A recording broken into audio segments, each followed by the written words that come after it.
Do you ever see a successful woman on your feed or in a magazine and think, wow, it must be nice to have it so easy? Well, think again. Behind that glossy cover or smiling face is a ton of hard work, countless failures, and endless learning experiences. I'm Rebecca Minkoff, and I'm here to tell you that success isn't a walk in the park. It takes grit, resilience, and a willingness to take risks. That's why I created Superwomen, a podcast that peels back the varnish and gets into the nitty-gritty of what it takes to make it as a woman in today's world. From luminaries and game changers to women you've never heard of but should, this podcast is here to inspire you to take your next leap, no matter how daunting it may seem. We'll explore the sacrifices these women have made, the highs and lows they've experienced, and the lessons they've learned along the way. So if you're ready to be inspired and learn from some of the most successful women out there, join me on Superwomen. Together, we'll uncover the stories behind the successes and prove that with hard work, determination, and a little bit of luck, anything is possible. Hey everyone, you're listening to Superwomen. Today's guest is one of my nearest and dearest, Eden Grinshpan, the author of Tahini Baby. She's been on several of my podcasts for her prior book. We even did a Uber view together like 100 years ago. But this incredible cookbook is filled with so much veg-forward food. It's delicious. We also talk about how to have a happy marriage, how she involves her kids in her career and in her cooking, and so much more. This is a very casual interview as two besties. Take a listen. We are gathered here today with my dear friend, Eden. Hi. Hi. I'm so Eden happy to be Grinshpan. here. I know. We've done this once before. A long time ago. How many years ago? Yeah, now? like 100 years ago. Oh my God.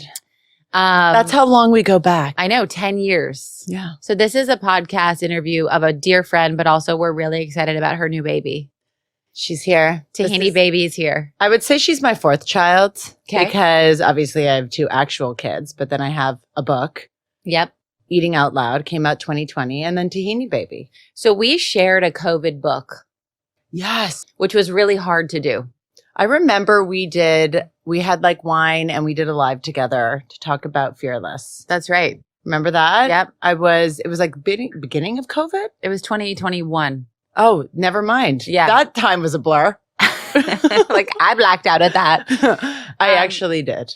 So I'm happy that you get to launch this when people are out Well, you know me. in the world. I'm a very social person.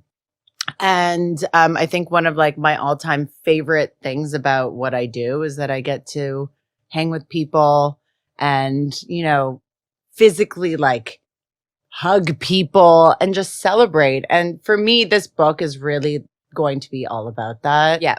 Like I have a book tour that's getting set up right now, which I'm really excited about that we're going to announce really soon. And I just really hope people come out. Oh, they're And coming. I want them to come out and I want to sign books and I want to dance and eat. So at all of your book tour stops, are you going to also be cooking?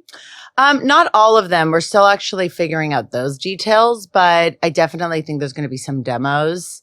And, just Can I be your sous chef? please come. Ah, Please come. I'm actually trying to put together like a really fun playlist and I want it to play at every book event yes. so that the energy is there. There's nothing worse than being in like a quiet room with people like soft talking or just like trying to fill a space. Snooze fest. I know. I'm like, let's get this party going. Oh, I have a good DJ for you to make a playlist. Is it your husband? No, Oh, he'll make a good playlist. I but feel like Gav would be very good at that. he would be, but I feel like this DJ that we hired at one of my fashion weeks, like just played all the music you want to dance to, Yes. and you're just like, what a time to be alive. But that's what I want people to come out and be like, that was a great time. Yep. Not Yep. just a book signing, a great time. Yeah. So we shared last night because we went out. We should not have done that as late as we did. We've seen Look each at other. We saw each other like, 7 hours Yeah, ago? we should have just slept in each other's arms. I do not go out late. I was in bed at 1 a.m.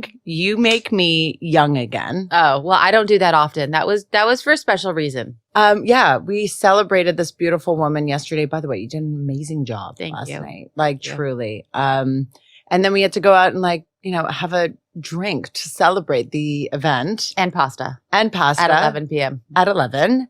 And it was glorious. And now we're just trying to kind of like Get our shit together and be awake. suck the face into the face. I woke up this morning and I was like ice water. I know. I didn't want to take my eye patches off.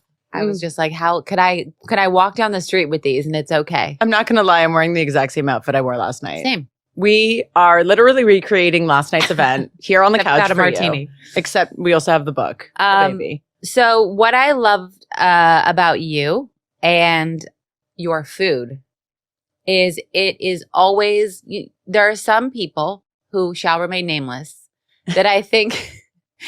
We'll talk about it after. Yeah, we'll talk about it in secret. That create a really beautiful book and really beautiful imagery, but then you can't approach the food. And your food has always been like, oh, I can do that.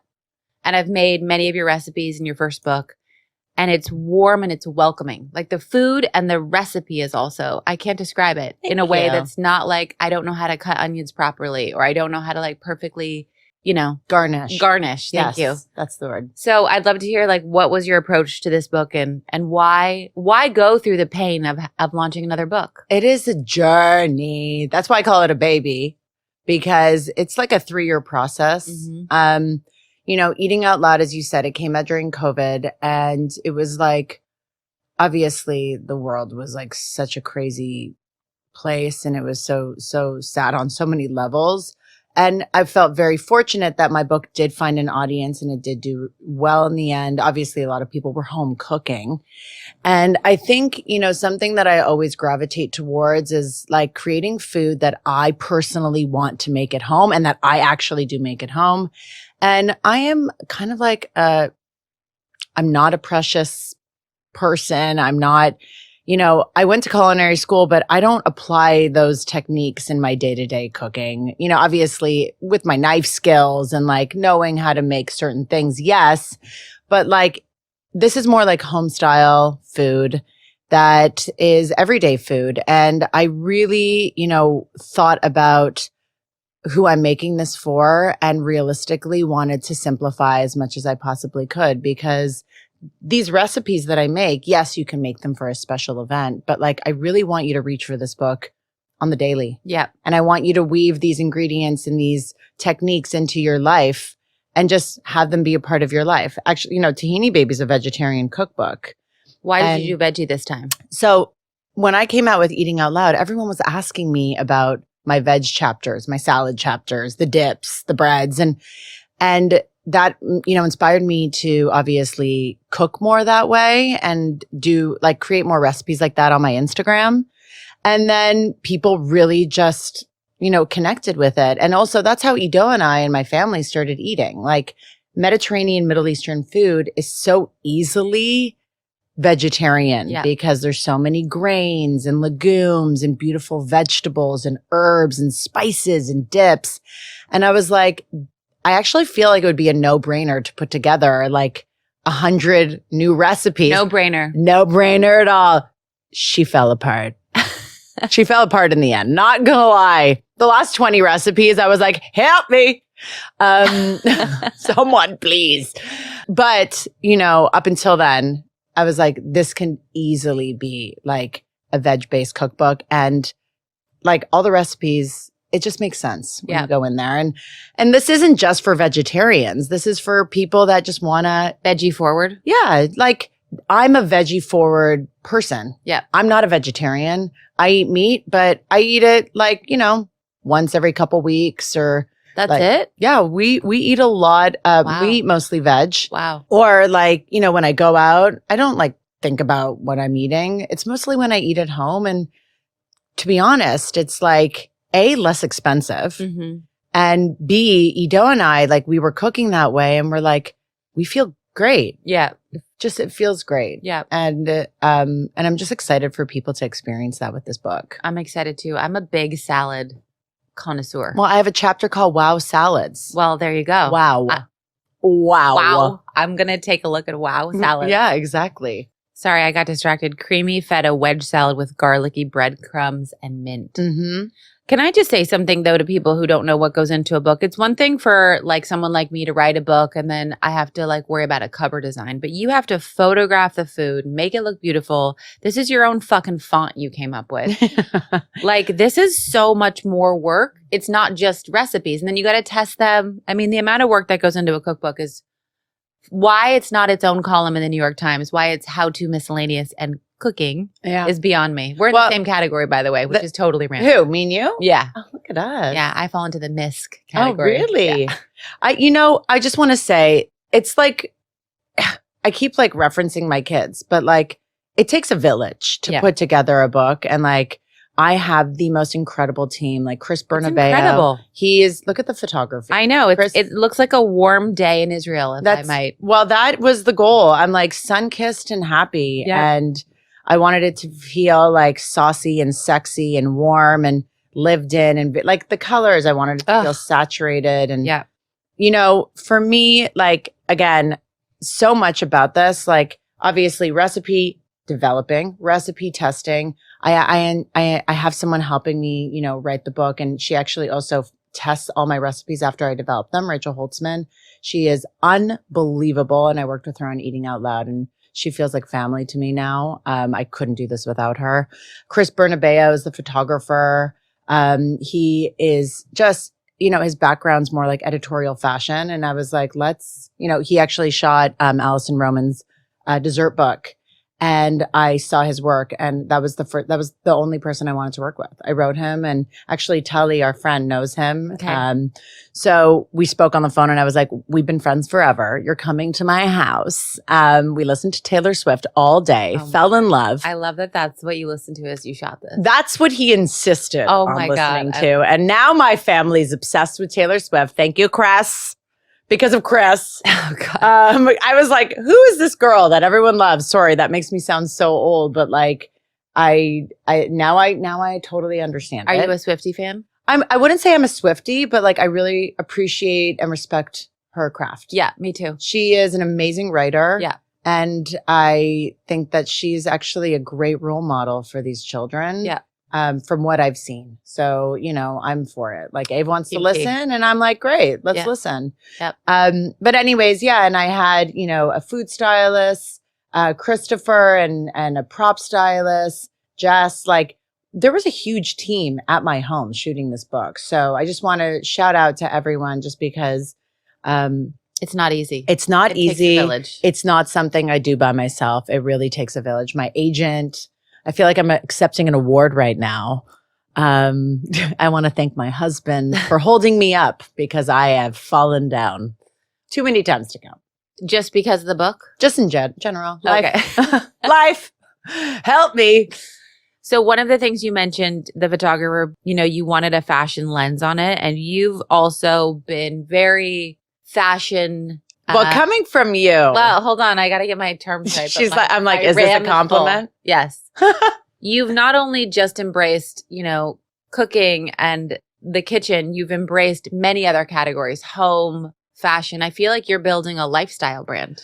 Yeah. It's so interesting. First of all, thank you. Coming from you, that means so much. After COVID, so many things changed actually during COVID, and I started to create more content at home, like almost everyone else. And like, I started cooking more, and I really was trying to like, you know, pivot like everyone else was, and try and figure out like, what's important to me? What do I want to put out into the world? And, it's something that it didn't like happen like overnight. Yeah.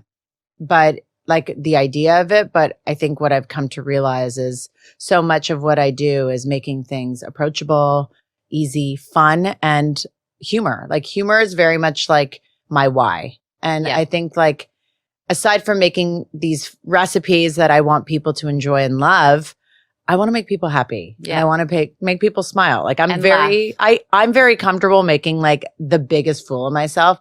Like, when I see pictures where I look serious, I'm like, but when I'm like, I'm uncomfortable. But then when I see a picture of myself and I look like a train wreck psychopath, I'm like, I'm okay. I'm okay with that. I can live with that. But you do it and you don't, like, I'll watch the videos that you and Ito do. Yeah. And and you know Ito so well. I know him well. And it's just like you're really putting your true relationship and personality out there, which not everyone does. Yeah. We are very like oddly alike on some levels. Yeah. First of all, we have the same sense of humor. Yep. So I think that really is what works so well here. Yeah. And he's game. I'm like, babe, do this, this, and this. And he's like, okay. I'm like, babe, just so you know, you look like kind of weird in this video. He's like, I don't care. I feel like the two of you need some sort of show Well, together. I don't know. I was saying to my team, first of all, how's the podcast life? Like, Well, it could be a great podcast. I feel like all we'd talk about though is like sex and potty humor. Well, that might And be food. needed. Do we need that? Yes, America, vote now. They're gonna be like, No, I would listen. really? Yeah, a couple of friends of mine have a podcast together, and I love listening to it. I think that's great. Yeah, It's fun. Like, this is great. or a limited Instagram series. That's a big thing on Instagram now. Is people are like brands are doing like limited edition series. You're on top of it. Well, I'm trying to be. Tell me what to do. Oh, Build you're my doing brand. You're doing it. Tell me what to do. So what is next? You have a book tour. We're going to put the dates in the show notes Thank you. because it'll be April 22nd. yes. So probably the week of April. Yes. Fun. So yeah, I have this big book tour. Right now it's like 3 weeks. Like we've listed off some cities. I'm going to be in like New York. I'll be in Jersey. Oh, where in New Jersey are you going to go? I don't know. We're figuring this out. And we're going to be in Washington, Miami. How do you pick your spots? You know what? My team put it together. And Okay. it's also, I think, based off of like the audience that we see online. Chicago, Okay. LA, San Francisco, Philly. I'm going to be there. I'm doing a talk with Mike Solmanov. We're going to announce that soon, which is really great. Can you come to Florida? I'm going to be in Miami. Okay, good. Come to me. I'll come with you. Okay, yay. Yeah. So I'll be in Miami. And then, yeah, I'm doing an event at like the Stryker Center on the 22nd, Big deal. which is going to be really great. I'm going to have to like start promoting that soon, which will be fun. And that's it. Like doing a bunch of appearances and just going to show everyone all the fun things that we have going on in this book. So if you had to pick your favorite recipe from the book, is it possible? Or you could pick a favorite from each chapter. Well, okay, let me just read this off to you because it's really fun. I actually like really haven't gone through the book with anyone yet. So this is like kind of the first. What? We're popping the cherry? We're popping the cherry. So I have a Wow Salads chapter, as I mentioned. In honor of me. In honor of Becky. Boss Veg. Okay. So these are like the veg dishes that are like the main attractions. Okay. So like, you know how you like put down a table and everyone's like, here's the chicken. Yeah. Here's the steak. I'm like, here's your boss veg. This love is that. boss. That's like main. Main energy, main Yep. character energy. That's what I was trying to say. Hot new side piece. Okay. So these are your sides. They're hot. And They're you come new. up with all this. We're Love it. throwing this out. Like, you know me. Like, I feel like It's let's have awesome, fun. The way you name it. And also these, if you add like a grain or just another like layer, it could also be boss veg Yeah. because there's so much going on. We have brekkie and brunch, condiments, all the noshes, obviously. And what I've done in this book too is I've taken a lot of those classic, dishes, ingredients, condiments from the first book, and I've simplified them even more. I'm like, let's do a cheap version of this.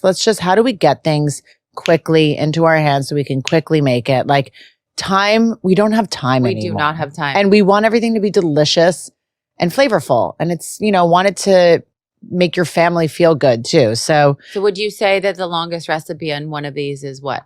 you know what? That's a bit tricky just because I do have breads and Okay. proofing takes a lot of time. Yeah. I also have some desserts on here that you freeze, Okay.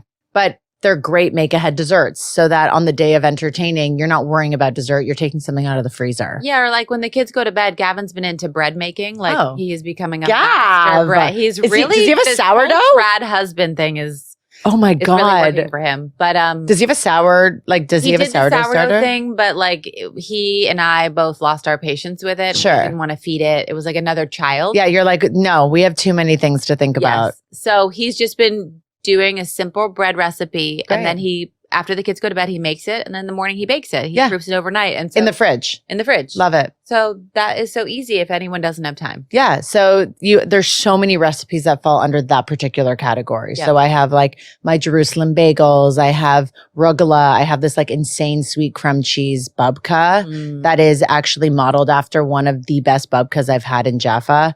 And I had to recreate it. And it's literally like a cloud of fluffy sweet cheese heaven. Oh my God. Like, Well, seriously, right I made it for Ido and Ave, and they like, it was like, it's like I blacked out and I woke up and it was gone. Oh. They were like, it was so aggressive. Ido was like, it's like he was choking. I was like, stop it, relax. He was like, I'll make more. It's the best thing that's ever happened to me. So yeah, I have a bunch of like, I have challah khachapuri with eggs, herbs, and all the cheeses. I have an herb olive oil challah, which is fantastic. Oh my God. So instead of using a neutral oil, I use olive oil, and it has this like beautiful flavor to the challah, and I weave in herbs. It's actually, I want to show you a picture. I think that's really the secret beautiful. is you use a lot of herbs. I use a lot of herbs and I use a lot of spices. Yeah. And I find that the herbs and the spices are just those extra flavor layers that don't require like building it in. Well, spices, yes, but like I show you how to do it easily. Right. Right. You add it in when you're like sauteing the onions so that it really releases the flavors. But like there's, it's these techniques, like once you understand, look at this. Doesn't it almost look like biblical? Isn't that good. beautiful? Yeah, it just takes me to like summer. What we're looking at, for those of you listening, is a challah, but it's been braided and woven in with herbs. Yeah. And it's so pretty. And it's a picture in front of my olive tree in my kitchen. So good. So it feels like we're like somewhere. Yep. I love it. Somewhere away from my kitchen, but we're in my kitchen. So yeah, so I have a lot of recipes like that. And then also like for dessert, I have this, actually this one's really fun. It's called a salty vanilla bean crembo tart. And it's actually I created it based off of one of Ido's like all-time favorite sweets growing up in Israel. And it's this crembo, which is only served in the winter time because it gets so hot in the summer that it like just instantly melts. And it's just like a cracker base with a marshmallow filling, and it's covered with chocolate. But I like threw it in the freezer. So it has this kind of cold ice cream fudgy vibes, but there's fluff inside. So there's a marshmallow flavor with this crumb base. I'm just going to come on your book tour. Look at this. Oh my God. And look at how fun. Is that all marshmallow? It's marshmallow. I made a mixture of different things so it's not super sweet. Okay. Because for me, like I like obviously love sweet desserts, but not like Too when sweet. it's too sweet, I'm like, Gross. I want to eat more of it. Yeah. And it not be overwhelming. Yeah, I agree. Versus a little of it and it be a lot. Yep. I also have my honey sesame candied matzah. So you know how during Passover you have they don't call it matzah crack anymore. What do they call it? Like the toffee. Crack a bad word to use. Apparently. So it's like this matzah with chocolate and, toffee or caramel. And I added in those like, when you check out at like the grocery store and you get the sesame candies and honey? Yes. So I put the sesame candy and honey inside the matzah and the chocolate. Oh my God. So it's like another layer of just happiness. Give me more sesame seeds. I have tahini fudge pops that my daughters love, and that's a great make-ahead dessert. And it's actually, I think it's vegan. And obviously the book's called Tahini Baby. So there's a lot of tahini. There's a lot of tahini, but it's not every recipe is tahini. Right. But the reason I also really wanted to highlight it is because I kind of feel like tahini, it's really the backbone of the cuisine that I love to make. And like if you've had hummus before, then you've had tahini because hummus, you've had tahini because you need tahini to make it. It's very much as important as the chickpeas. Right. So, and I love it so much, and I wanted to highlight it. Correct when you do that. The people that cheat and just do the chickpeas are liars. No, you need the tahini for that body, that creaminess, that velvety texture. And like after I, wanted to make this book after I called this book Tahini Baby, I really started doing digging and learning about it. And tahini is actually kind of like a superfood. Mm-hmm. It's big protein too. Protein, especially for a vegetarian cookbook. Everyone's like, where do I get the protein? throw tahini on that. Mhm. And obviously the legumes and the grains add that as well. It's a great source of calcium, magnesium, iron, vitamin B, vitamin E. It's an anti-inflammatory, antioxidant. It's so good for you. Yep. So I really just loved that layer of it as well. Is there a halva recipe in it? There's no halva, but I do have my pull apart tahini rugula. Ooh. And so I look at Ave's hand. Isn't that so cute? It's so cute. So for the filling, I mix together tahini with confectioner's sugar, vanilla, and salt. So it's kind of like a halva. And it tastes like halva and obviously in the center. Oh my God, so it's so very good. And I also do want to say, I know I'm talking a lot about dessert. Clearly, I'm craving something sweet right now. Same. But I have my mom's baked cheesecake that everyone's been asking for years. And I finally... She released the recipe? She released the recipe. By the way, can we share that your mom thinks I'm her reincarnated mother? Yep. My mom thinks Becky's her mom. Reincarnated. Except here's the one flaw, which I would agree that I could be her reincarnated mother. You do? There's something similar. But I was born after her mother passed. No, before her mother passed. So I couldn't be in two places at once. True. But I still love her conviction. But every time we're together, I remind her of that. Like, because it's dates brilliant. don't matter. She's like, shh. Mom? Mommy? Is that you? Booby. I'm your booby. Booby, I'm so happy That's to why be we're here so with close, you. because I'm your reincarnated grandma. Booby. Booby Rose. Wow. That was so good. Oh my God. It was the best line ever. Yeah. Wait, I just want to go back like Yeah. 10 years. And I want everyone to know that Becky and I have known each other now for over a decade. Yep. We met through a mutual friend, Tali Magal, who I've known. I met actually like probably a couple years before that. And we met at a Veuve Clicquot party. And I was hellaciously pregnant. So what I was doing there, I'm not sure. no, but you made it look good. You were just like frolicking, and she had her son there. Oh, we met at that Veuve. So Yeah. then we've known each other longer because we first met when I was hellaciously pregnant at a different Veuve party in the city. Oh, yes. Oh, have you Googled pictures from that It's party? bad. It's really bad. I look like We all just had, you don't ever Google yourself. Google. Guys, Because- Google this. Google Eden and Becky Veuve Clicquot. What, 2013? 2000? Really? 2014. Maybe I can even pull it up. I was married already? Yeah, you and Ito were there. Sarah We clicked. Larson was there. Yes. And it was at that beer spot in the meatpacking. Yes, it was. And we were playing pool. Uh, We were playing pool, and my hair is so ombre'd. Yes. And- Those are the days. And it was curled. And my hair wasn't blonde. It was orange, like a copper. And I Here remember. we are. Wait. Is that no? Is that the one? No, that's not the one. That's we it. actually look great there. We Okay. met before that. No. Okay, maybe we did. We've- That's my memory of you. Well, I'm gonna find the other one. Wish I could show the camera. Show them. Hold on. I'm gonna show. You're going to them. go up. Yeah, I wanted to tell everyone about one of our like best Veuve Clicquot party. Or we shut the place down. stories. We first of all we were the last men standing. Yes, we were. For years. I know. Who were we? We took it. We were like Veuve Clicquot. That was like our Christmas. So just to give everyone context, there's an annual or every other now summer event. Veuve Clicquot does this polo tournament. Nacho Figueroa is there and his Yeah. beautiful wife. And it's this classy event on Liberty Island. You get dressed up, you take a ferry there.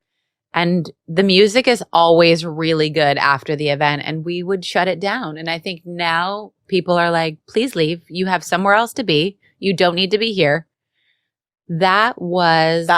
That's before. Oh, that is before. What year is that? I don't know, but My hair. I don't know what Not happened that to my hair's looking that much better right now, but No, it looks way better. But also, I think that in a chop. this is just goes to show you what Botox does in the best way for First me. of all, I think you look amazing. No, look how heavy my brow is there. Oh It's my like gosh, the little Botox. Hold on, can we talk about your zebra pant? I know that was like an Isabel Marant. Like, I'm just going to show everyone this. oh God, Sorry. Everyone has to this is called Eden Gone Wild on video. If you're listening, you might want to watch the video because Eden has lost her mind. This is what we do at Veuve. This is why I love this woman, because she's wild. There's nothing I love more than Googling us. Anyways, I need to tell everyone this story Okay, because tell it. we need to just tell this. We're here together. Get comfortable. Get comfortable. Get comfy, Becky. We went, so we would like shut down this like event every year. We look forward to it. And there was this like 1 year where Becky, you had the kids. Also, Becky brought her kids every time. Until they banned kids, but yes. So we're like walking out of Clico event and Becky's like pushing the stroller and her like, I think her daughter is asleep in it or something. And she's like, look under the stroller. And I looked under and there were like 3 bottles of champagne. There might have been a Magnum there too. You what? A Magnum of champagne. There was a Magnum.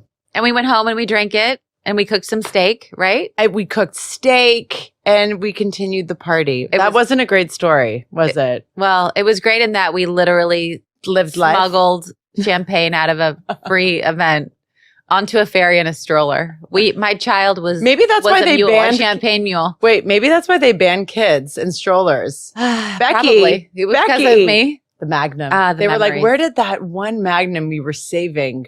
Oh my God. This is how desperate I was to go to the event after Nico, I think, was the last baby. Maybe it was Leo. We go to the event. I'm fully bringing the child. I'm going to wear him.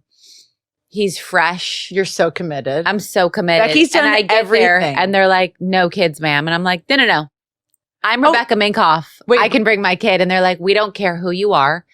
You can't bring a kid. And I was like, call James LaForce. He runs this event. I'm bringing my kid.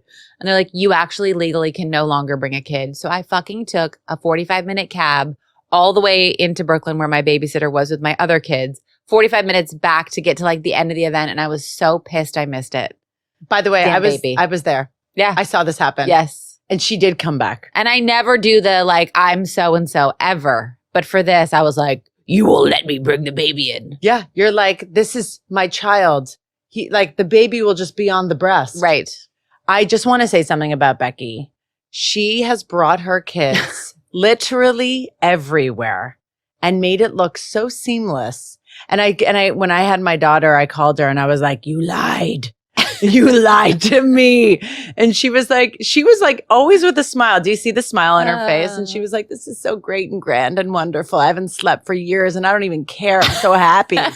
And then I had my child and I was like, what is happening? Oh like we are wired very differently. Oh my God. I didn't sleep like one night and I was like, boom, boom, like help me. Okay. It wasn't one night. It was very long with Ave. Oh my God. Yeah, it was a good time. Oh my God. I have my moments. I just try and stay calm in them. Like, even though, I don't know, I'm more calm. Now I am calm, but I think in the past, inside I was sweating. Well, you hide it very well. Thanks. Yeah. The first time I met Becky, actually, this is a really good Becky story. Sorry. This is like walk down memory lane and then we'll get back to the book. Okay. First time I met Becky, she invited me over to her house. Like we instantly just like vibed.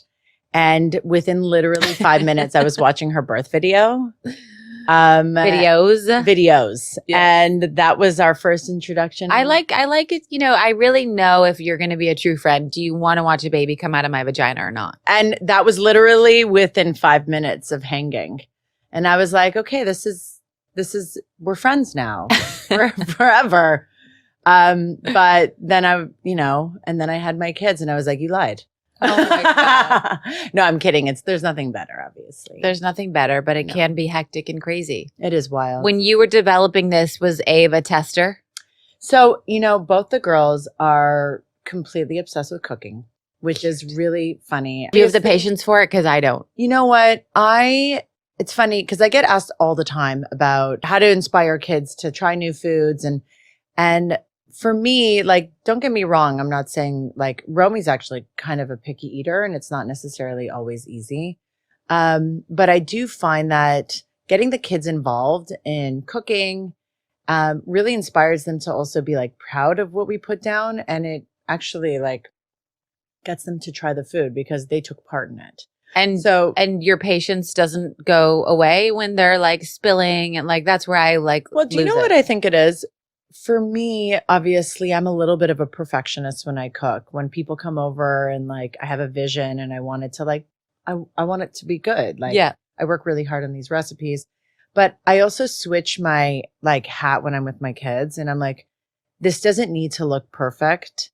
And I think the takeaway of them learning this skill and having these bonding moments with me surpassed that. Right. So I try and remind myself of that, because don't get me wrong. I'm like, too much of that pepper. You're putting too much of, and then I'm like, who cares? Right. Like it doesn't matter at all. If anything, they're making these core memories with their mom. Yeah. And I'm making core memories with my kids, where I think I look back and I don't remember the part that was like, harder, I guess, for me, because I wanted it to be another way. I remember the part that we were together in the kitchen cooking. I love that. So yeah, it definitely, you have to just kind of let go of like that vision of it coming out a certain way sometimes. But, it's a lot of fun. And I do find that they try more foods that way. Yeah. I do find that like, as a mother, for me, like building that confidence and seeing how like it fills them up when they start doing it on their own. Like we just started trusting Ave with an actual like knife. Yeah. It's a small knife, like a paring knife, but she cuts salads with me and Nido, and she's like chopping them, and she's like, what can I do next? And so cute. She wants to be a part of it. Yeah. And like I hosted a Super Bowl party for like 3 people and cooked though for like 20 people. It was like so intense. I wish I could have been there to eat the leftovers. Oh, the food you would have like loved. It was like it was like, Mediterranean spread. It wasn't like super there were wings. But everything else, like I made lafa and like what's lafa? It's an Iraqi pita. It's like a flatbread. It's so delicious. It's in my book, Tahini Baby. Recipe coming soon. It's really good. So I made lafa, and I made a bunch of actually dishes from Tahini Baby, because I'm starting to like, I really want people to start like, experiencing it. Yep. And A was walking around. She made like, I gave her dough, and she made her own little lafas, and she served hors d'oeuvres for everyone. So and cute. She dressed them, and she like loves it. Like she wakes up sometimes and goes and makes us breakfast in bed. Like it's like, it brings so much joy to her. Yeah. And she opens up an avocado, makes Eden an avocado toast. That's so cute. And she seasons it with like lemon juice, salt, and olive oil, and she toasts the bread. How old is she? She's going to be 8. Oh my God. But she loves it. And then she started bringing Romy down with her too. And Romy's like smearing butter on toast for me. And they come up with these like toasts for us. And they're like, breakfast. Like they just love it. Like you see their face. It's great. And to give them that trust. Yeah. It's like, it's a big deal for us. So it feels good. That's so cute. Can we touch on your marriage? Because I think you and Ido, you guys still act like you just met. And I find that to be very rare. Like the love you have, the excitement about each other. Not that I'm not excited about my marriage, but we're in a flow of like, I don't know, like I feel like you and Ido have this youthful, just fell in love energy. How the fuck do you keep that going? You know what? I think, first of all, thank you. But I've also seen you and Gavin, and you have that youthful love energy too. We have like it's not a youthful love. It's like a mature love.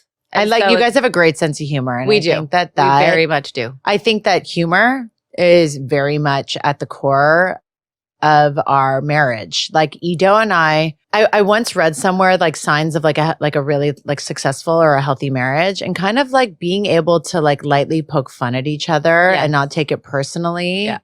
Was a sign of that. And like Ido and I tease each other all the time, and we're laughing because we can easily laugh at ourselves. We don't take ourselves too seriously. Yep. So we're just, we do laugh a lot. It's so fun to watch. Yeah, it's fun. I really feel like this is going to sound so cheesy and kind of lame, but I really did marry my best friend. Yeah. Like he and I are just like, we lie in bed sometimes and we're like chatting. And I'm like, what are we even chatting about? And Ido's like, tell me more. And I'm like, okay. Like, it's fun. Like Ido is, I don't know, he can just like roll with it. Yeah. And he's also very, like, don't get me wrong. I just want to say this. Like, we bicker, we fight. We're like every other person. Yeah.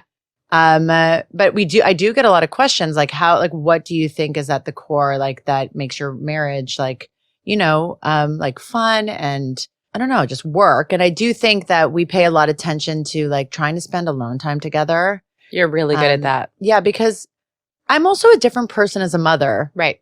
So like I think of a million things as a mom. I'm always like, I'm running lists and like, you know, day-to-day life, we're like just trying to get things done. We're trying to get the kids to school. We're trying to get the kids to all the extracurriculars, like pack the lunch, do the homework, read the lines. Like it's nonstop. Yeah. So when I'm like alone with Edo, we get to be like ourselves that we were when we met.